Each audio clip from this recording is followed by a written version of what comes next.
What is going on, everybody? James Hancock here, back to review the series finale for Star Trek Picard, an episode called The Last Generation, which was written and directed by Terry Matalas, a storyteller and filmmaker who, I think it's safe to say, he gained a lot of fans over the last 10 weeks, and I'll be rooting hard for him to get to do Star Trek Legacy. And if you stuck around to the very end of the episode and then through the closing credits, you'll have received a taste of what he might have in store for us in Star Trek Legacy. I'm dying to see that, so this is as good a time as any to say, if you have not seen the episode in its entirety, including the post-credit stinger, go do so, because I will be going into spoilers. But I pulled an all-nighter to watch this episode and to review it in a timely fashion, so I'm a little bit tired. So in the spirit of the advice that I've often received when making a speech of any kind, whether it's a wedding or any big event or a review, whatever the case might be, but the advice goes as such: be brief,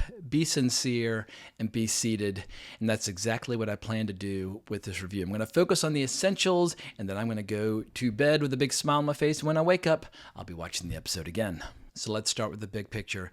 If, like me, you're one of those Star Trek fans who had drifted away from the franchise but came back for this season, the question is this season one last thrill ride on the way to the cemetery, or is it the beginning, potentially, of some really cool stories to look forward to? And I know there are a lot of people out there who will watch anything with Star Trek in the title. For me, great Star Trek boils down to the writing. And if you don't have great writers on the staff, I'm just not that interested. I mean, whether you're talking about Star Trek in the late 60s, hiring people like Harlan Ellison, his episode, The City on the Edge of Forever, is what great sci-fi writing is all about, or episodes like All Good Things, the series finale to Star Trek The Next Generation, which I actually watched as like a warm-up to this series finale, because as I was staying up all night, I realized, well, I'm so excited to watch this episode, I might as well just watch classic episodes of Star Trek all goddamn night. So shout out to Brandon Braga and Ronald D. Moore, who gave The Next Generation a very proper send-off. And I guess the only criticism that I'll have for this episode of Star Trek Picard is that it was not as good as All Good Things, but very few episodes of Star Trek are. I mean, All Good Things not only is incredibly emotional, but the sophistication of the storytelling structure is just pure dynamite. If you want to see what great classic kind of early 90s Star Trek is all about, All Good Things is this franchise putting its best foot forward. And while it's totally unrealistic to expect that every episode of Star Trek be at that level in terms of sheer writing craft, but I feel like it's not unreasonable on the part of the fans to demand at least the potential or the capacity for writing greatness. And at this point, Terry Matalas and his excellent writing staff, they have my full confidence and they've got my faith, and I believe in them. So whatever they do moving forward, I'll be there, but I can't promise that I'll be back for more Star Trek if it's just going to be written by second-rate hacks who don't know anything about science fiction or whatever the case might be. But here's the good news. Star Trek Picard is doing very well in the Nielsen ratings. And when you see a show like Star Trek Picard, which has historically been a little bit niche, but when you see it successfully competing with Netflix shows or HBO Max shows or Disney Plus shows, that is the kind of response that the powers that be need to see to recognize that there's some talent here and there's some potential here. And anybody who saw that final scene, and last spoiler alert, but anyone who saw that final scene between Jack and Q, holy shit, if the hairs on your neck didn't stand straight up, well then you're just not probably that much of a Star Trek fan. Because I'm dying to see whatever it is that Q thinks is going to be the next trial for humanity through the eyes of Jack, because obviously Picard has passed all of his previous tests. But also, I really want to see the new crew on the new Enterprise, the Enterprise G, because as they say at the end of the episode, you now have a thief, a pirate, and a spy in charge of the Enterprise. And I like the fact that you've kind of got like a gang of outlaws, and I feel like if you completely throw the rule book out the window, well then that's a problem, because I feel like you need a few Captain Shaws in kind of the ecosystem to remind people just like this is a military organization. It can't just be a bunch of cowboys riding around out in outer space. But I love seeing Jack in this new role as special counselor to the captain. And goddamn, 7 of 9. If any character ever deserved to be a captain, it is 7 of 9. There's a bit about halfway through this episode where she's giving an inspirational speech to her kind of motley crew on her bridge. And that was the first major wave of goosebumps I felt during the episode. Jerry Ryan just has that commanding voice where it's strong, it's clear, and she just has so much goddamn... I'm getting chills even remembering the scene. But goddamn, she really fucking nailed that scene, and so I'm dying to see her come back and sit in that chair. And it was very satisfying when she got to see the recording by Captain Shaw recommending that she be promoted to captain. So I guess I have no choice but to just continue rewatching this season of Star Trek Picard, as well as all the classic episodes of Star Trek from the late 60s. I hate calling it the original series. When Star Trek came out in the late 60s, it was just called Star Trek. I feel like we should go back to just calling it Star Trek, and people will know what you're talking about. But obviously, I've been revisiting a lot of episodes of that, with episodes like Balance of Terror and A Taste of Armageddon, and I've been absolutely loving watching episodes of Next Generation with like Chain of Commands Part 1 and 2. I mean, that's just so goddamn good. Or little episodes like Relics. And of course, Deep Space Nine is always a divine pleasure to revisit. But it's getting late, and I haven't really broken down this latest episode yet, so let's dive right into things, starting with President Anton Chekhov at the opening of the episode, telling everybody on Earth that his father would say they are never without hope. And as that voice recording started, I was like, wait a second, why do I recognize that voice? I was like, oh, I get it. I mean, obviously, Chekhov would not be alive at this point, but it makes total sense that his son would eventually become president of the United Federation of Planets.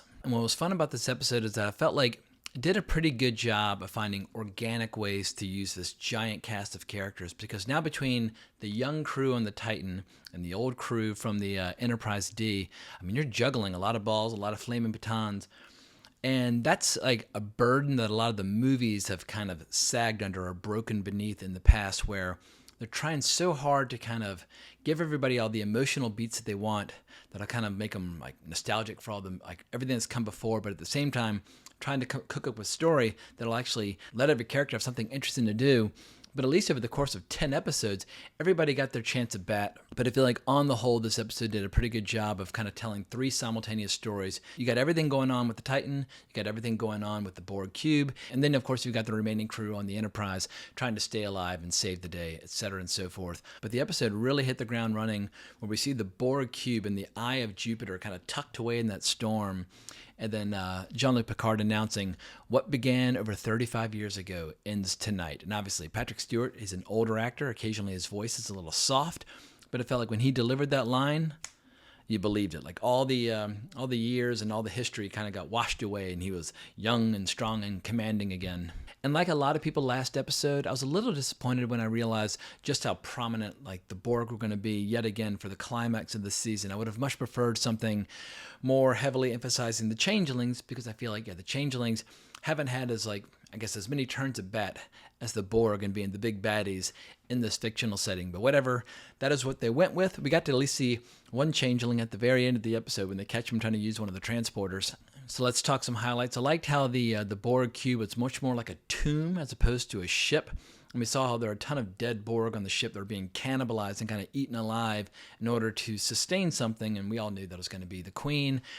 And I waited to the closing credits just to confirm, but Alice Krieger, I'm always a little iffy on the pronunciation of her last name, but it was Alice Krieger returning to do the voice of the Queen, but obviously it was just like an animatronic or a prop that they had kind of mounted up on the wall. But I thought on the whole, the Borg Queen looked pretty gnarly, pretty cool. And as the story of this episode kind of starts to find its groove, we realize that there are going to be three main goals. We've got this beacon that needs to be destroyed so that Jack can stop communicating with all the Borg. And then you got the Titan, which needs to buy time for the Enterprise, because 7 of 9 realizes that the Enterprise is up to the main mission, but she needs to find a way to try and delay the destruction of Space Dock and try to delay the destruction of the planetary shields for Earth and try to do whatever she can to prevent all the main cities from being targeted. And then, of course, you've got the real emotional meat of the story, where Picard is going to go into the deepest bowels of the cube and try to reclaim the soul of his son from the Borg. So there are a couple beats that I really liked. I enjoyed Worf's line where he says, "There are two turns of phrase a Klingon never admits to knowing: defeat and farewell." And I feel like of all the characters who've been well served this season, Worf is definitely toward the top of the list. However, I do have one minor criticism or one minor nitpick. I'm not a fan of when writers try to make Star Trek too cute or too like if at any point the show is trying to make you say, "Oh, like that's adorable," I feel like that's the wrong emotion. I much prefer Star Trek when it feels a little bit more kind of ruthless and military. Like when you see the way Picard was portrayed back in Next Generation, where he was just this ruthless, efficient character. I feel like that's Star Trek's sweet spot. But there's a bit this episode where Riker realizes that all this time Worf's had a phaser hidden in the the handle of his sword. And Worf's only defense is swords are fun. And I feel like when you're surrounded by, enhanced humanoids that are trying to kill you and you're trying to save the entire galaxy, maybe that's not the time for kind of silly, cute lines, but that's just me. Maybe there are a million other people out there who their heart soars when they hear those cute lines in Star Trek. But for me, I feel like it's a very loathsome impulse for storytellers. And the reason I use the word loathsome, I feel like going for that cute, like, oh, how adorable impulse, it's very emotionally manipulative, and it's like you're going for low-hanging fruit. It doesn't take any work. It's so obvious. I much prefer a well-earned emotional beat. But there are some cool emotional beats between the Queen and Picard as she's talking about how the future of the Borg is an evolution and not an assimilation, and how it's time to propagate a whole new generation. But clearly this is a species and a race that is they are dying on their feet. But while all that shit's going down inside the cube, we see outside the Enterprise is in a fight for its life. And we see that Beverly's actually surprisingly good in combat. She's picked up a few tricks of the trade over the last 20 years, and we see Data showing off some of his pilot skills, flying inside the cube, almost like the Millennium Falcon at the end of Return of the Jedi. And meanwhile, while all this is going down, we do see Space Dock falling. We do see the planetary shields going down on Earth. And that's a pretty big dramatic moment, because I feel like Space Dock is one of those just iconic, constructions or edifices that we've gotten so familiar with over all these decades. But the tricky part of the whole planet is that they can't destroy the beacon without destroying the entire cube, including everybody inside, which is going to leave Worf and Riker and Picard about a minute of wiggle room to try and escape. And there was a cool beat where basically Picard starts yanking on these cords out of Jack, and jams went into his head. And as Locutus, he can definitely kind of interface with this whole system, and so he basically goes into this kind of telepathic realm and tells his son Jack that he's going to stay with him until the end. Jack finally decides to embrace his humanity. The beacon gets destroyed by the Enterprise. Everybody unplugs. And I think my favorite moment of the entire episode, maybe my favorite moment of the entire season on a visual level, is when we see inside the Queen's chamber where the roof has been torn off, and our characters who are in the foreground, they look up, and you really get a sense of just the enormity and the size and the beauty of the Enterprise D. And everybody's got their favorite versions of the Enterprise, and obviously the classic Enterprise from the late 60s is always going to be the most iconic version. But because I was 11 when the Enterprise D was unleashed on the world, it always has a disproportionate emotional impact on me. And so I just thought that was a really cool beat for the episode. And as the cube is destroyed and they save the solar system, they save the Federation, they save the galaxy, etc. and so forth, I was relieved to see just how much running time there was left in the episode, because I realized we're going to get some seeds planted for future stories. And my favorite highlight from that is when we see Seven of Nine sitting down with Tuvok to tell him that she's resigning, and Tuvok basically tells her, wait one sec, I'm going to turn down your resignation, because he's got this little recording from Captain Shaw. And as I mentioned before, that was just an absolutely killer moment, because I feel like Captain Shaw, he's one of those rare characters where he was brand new at the beginning of the season, and we lost him at the end of episode 9. But goddamn, in the span of one season, he became a real fan favorite, and it wouldn't surprise me at all if some people who are Star Trek fans right now, who are somewhere between 15 and 25, that when they're mean, bitter old dudes or old girls or whatever the case might be, that Captain Shaw will remain one of their all-time favorite characters. And I feel like sometimes these aging franchises, they can get so lost in the past, they kind of forget to invent new characters or come up with new storylines or push the franchise forward. But a character like Captain Shaw absolutely does that. Even if he feels like he's an old dinosaur, an old by-the-book guy, but I feel like new blood is so key. And I feel like Sydney, that she is new blood. Jack, she is new blood. And I feel like this season managed to do the impossible by getting me emotionally invested in a lot of new blood that I want to see moving forward. But at the same time, I feel like this episode and the last one, in a weird way, was like a total rejection of the phenomenon of how the young always try to kind of consume or set aside the older generation. If anything, this is a kind of a testament to the wisdom of our elders when we see a bunch of characters in their 60s, 70s, and 80s, these aging giants saving the day with an old fucking ship. And I guess it shows how there's part of Terry Matalas that places a huge value on the past and a reverence for the past. And I have no problem with the show that loves and embraces the past as long as it continues to push forward. And I feel like that's the real tricky question. It's like, if you just embrace nostalgia and fan service, I feel like that's when you get creative rot, and you get a franchise that's kind of locked in amber that'll never do anything. But I guess the other risk is if you throw everything out, well, then you lose your entire fan base, you lose your entire franchise, and nobody wins. And I feel like this season really found a way to thread that needle and strike that perfect balance where you had healthy doses of nostalgia, healthy doses of Easter eggs and trivia and all that stuff, while at the same time taking this fictional setting and just marching ahead. But yeah, if you want your nostalgia, obviously that last scene in the bar where you've got the 7 next-gen characters just getting absolutely ripped, making toasts, and then playing cards, I got plenty of chills during that sequence as well. And that final scene with Q, I was totally delighted because I've been a fan of the guy for fucking decades. I mean, he's supposed to be an ageless being. Obviously, the actor is not ageless, but the first episode of The Next Generation that I ever saw was Encounter at Farpoint. But I've always loved his theatricality. I feel like a villain who enjoys being a villain or who enjoys being kind of a devilish trickster and manipulating people, that's always a lot of fun. And I really enjoyed his episode Q Who. That was phenomenal.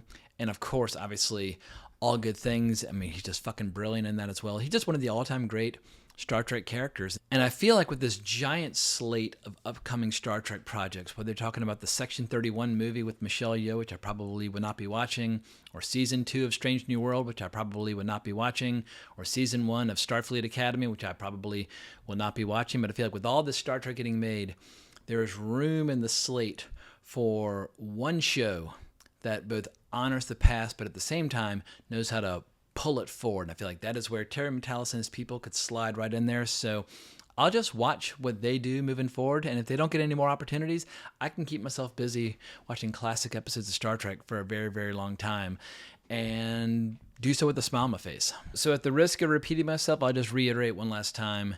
This season was an absolute pleasure to cover on this channel. It was a surprise that was totally unlooked for. A couple years ago, I just had resigned myself to never watching new Star Trek ever again. I did not anticipate loving the season the way that I did, but I was thrilled and delighted to get sucked back into this universe for one last incredible adventure, one that's going to be kind of hotly debated and discussed and talked about by Star Trek fans for a long time. And if people don't like this season, like, more power to them. I feel like people they get way too up each other's butts online about like where they stand on what they like and what they don't like. Just let people like what they want to like and let people hate what they want to hate. Hating shit can be fun too, but if somebody's been watching Star Trek for fucking decades, they've earned the right to express their opinion. And if their opinion is that Star Trek Picard season 3 fucking sucks, let them have it. Like, who cares? They've come by their opinion the hard way by investing hundreds of hours into previous iterations of Star Trek. So everybody just take your feet off each other's balls and just cut everybody a little bit of slack. But I, for one, was pleased to sing the praises of this season of television every step of the way. But I can feel my eyelids getting heavy and I still need to edit this goddamn thing, so I am going to sign off. So thank you so much for listening to my reaction and review. I look forward to reading everybody's comments. If you enjoyed this video, please like the video, subscribe to the channel, hit that notification bell. But hope everybody has a great week, but more importantly, as always, onwards and upwards.